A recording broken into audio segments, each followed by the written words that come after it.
Good afternoon, Frank Myers family. Big C is in the building again because this is what I do.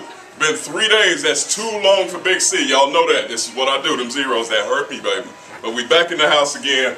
I'm here to stay. If you forget my name, read the door. I'm planning on keeping it up there. That's what we do around here. It's friendly competition. That's all I got to say. But I got the Obi family in here today. She came, she saw a car. She got exactly what she wanted. It took a while, but that's what we do. We make happy people. You see they smiling before I even say anything to them today. That's what we do. And you tell me, how was your experience? Great. Awesome. Tell the Frank Myers family how It was awesome. I got awesome, I got great. Don't need no more. You know how Big C do. That's how we roll ATL all day. And throw that in there. You know how I do. But anyway, we know how your experience went. What you driving home today? Chrysler 2007.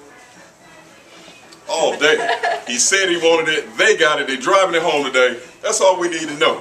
Now, what we would like to do, welcome the Obi family into our family. Now, on the count of 3, we're going to bang it going. We're going to make some noise. Okay. We got a 1, 2, 3. That's what I'm talking about. That's how we welcome somebody into the Frank Myers Automatic family. Like I said, I'm here to stay, people. Disciple of the bishop. Everything I know, and I'm going to use it, baby. Come look at that plaque in just a minute, and I'm out.